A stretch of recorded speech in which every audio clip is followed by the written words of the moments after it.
তখন বান্দা বলবে ধনির মতো সমানে গরানি নফাস কেবি মুরগে কে বাতে মন্দার নফাস। হাইরে যৌবনকাল কি হয়ে গেলে দুনিয়াতে যদি জানতাম বুঝতাম এই যৌবনের জন্য আমি জীবন বিসর্জন দিয়ে দিতাম, এই জীবন আমি কোরবানি করে দিতাম।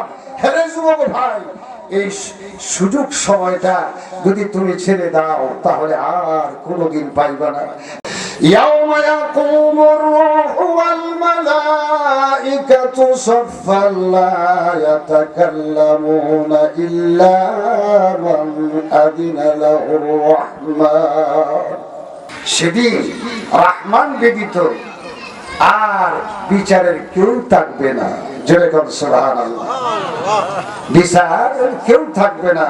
আল্লাহর আদালতে দাঁড়াইতে হবে। ডান পাশে থাকবে জান্নাতের ফেরেশতা, বাম পাশে থাকবে জাহান্নামের ফেরেশতা। হুকুমের তাবেদারি করে কোন সময় কার হুকুম হয়ে যায়। জাহান্নামের হুকুম হইলে মুরগির বাচ্চার মতো ধরিয়া জাহান্নামে টানিয়ে বলবে, আর যদি জান্নাতের হুকুম হয়ে যায় স্বাগতম জানাইয়া জান্নাতে প্রবেশ করে। ভাইরা আমার, আল্লাহ রাব্বুল আলামিন দেখি বলবেন বান্দা সবকিছুর হিসাব দাও। দুনিয়ার মধ্যে হায়াত দিয়েছিলাম ৬০, ৭০, ৮০ বছরের হায়াত তোমাকে করেছিলাম। এই বয়সের ভিতরে কি করছো আমি আল্লাহর কাছে হিসাব দাও। সর্বপ্রথম হিসাব নিবেন আল্লাহ রাব্বুল আলামিন বান্দার যৌবনকালের। জোরে কোন সুবহানাল্লাহ। সর্বপ্রথম যৌবনকাল তুমি কোন রাস্তায় খরচ করছো সবার আগে প্রশ্ন। আল্লাহর কাছে থেকে বলবি আল্লাহ, কোন আসামি যদি কাঠগড়ার মধ্যে দুনিয়ার মধ্যে দাঁড় করায়, সাক্ষী গুলা ঘুষ দিয়া মিথ্যা কথা বলাইয়া, তখন বাইরে আমার নেতারে মিথ্যা কথা বলিয়া থাকি বাঁচার জন্য, তখন আল্লাহর আদালতের মধ্যে দাঁড়াইয়া বান্দা কি করবে? মিথ্যা কথা বলার জন্য চেষ্টা করবে। ও মাবুদ, যৌবনকাল তো আমি ভালো রাস্তায় খরচ করছি।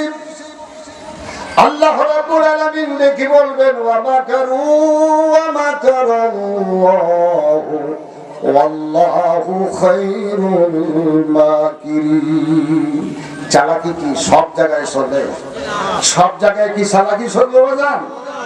আল্লাহ রাব্বুল আলামিন বলেন তোর থেকে চালাকানি আল্লাহ কম না। ওয়াল্লাহু খায়রুল মাকিরিন। তুই ভালো করে কও, তোর যৌবনকালটা আমি দিয়েছিলাম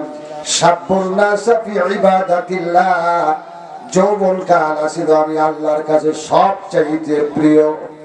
কি করছস? আল্লাহ পাক একটা যৌবনকালের লোককে আল্লাহ ডাকিয়া বলে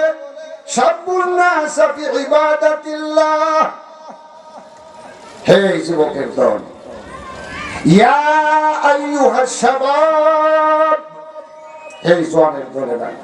এইভাবে আল্লাহ ডাকে দুনিয়ার মধ্যে। যৌবনকালে যদি আল্লাহকে একটা যুবক একবার আল্লাহকে ডাক দে যে আল্লাহ হামিদানি আব্দি, হামিদানি আব্দি ৭০ বার জবাব দিতে থাকে। যদি আল্লাহ কয়বার জবাব দেয়? আর যদি দাঁড়িয়ে মুসপাক্কে যায়, যদি ডাক দেন আল্লাহ, মাত্র আল্লাহ একবার জবাব দেয়। সুবহানাল্লাহ। এই জন্য মনে মনে ভাইবেন না যে আল্লাহ মনে হয় আমাদের ভালোবাসে না। দাড়ি চুল পাইকা গেলে যদি টুট ভাঙ্গিয়া কান্দা দিতে পারেন যে আল্লাহ ৭০ বছর বয়স করেছ, আল্লাহ কিছুই করতে পারি না, আল্লাহ তুমি আমাকে মাফ করে দাও। আল্লাহ তাড়াতাড়ি বান্দার সামনে আসিয়া চোখের পানিটা রহমতের হাত দিয়া মোছেন আর ডাকিয়া বলেন ওরে বান্দা কান্দিস না, কান্দিস না, আমি তোর জীবনের সব গুনাহ মাফ করে দিলাম। ক্ষমতা কার? ক্ষমতা তো আল্লাহর।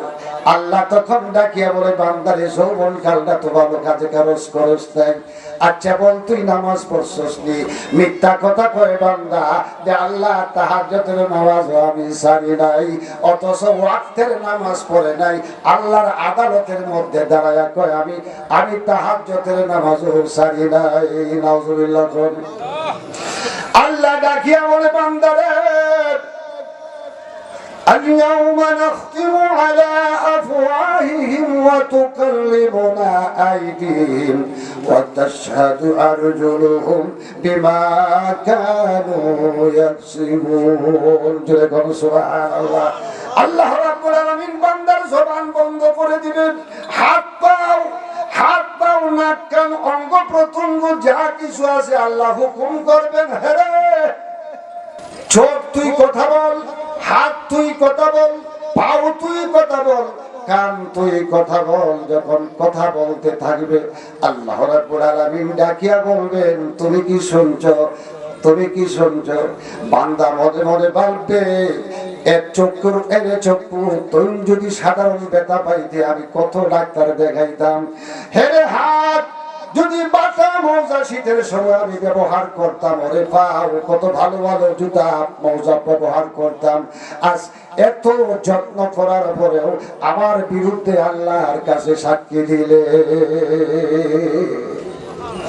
তখন ভাইরা আমার এমনি অবস্থায় যখন বান্দা কাঁদতে থাকবে আল্লাহ রাব্বুল আলামিন ডেকে বলবেন শুনছস তোর সাথেই তো সাক্ষী আছে তখন বান্দা বলবে ধনের মতো সমারে গরানি নফাস কেবি মুরগে কে বাতে মন্দার নফাস হাইরে যৌবন খান কি হয়ে গেলে দুনিয়াতে যদি জানতাম বুঝতাম এই যৌবনের জন্য আমি জীবন বিসর্জন দিয়ে দিতাম এই জীবন আমি কোরবানি করে দিতাম হেরে যুবক ভাই এই সুযোগ সময়টা যদি তুমি ছেড়ে দাও তাহলে আর কোনোদিন পাইবা না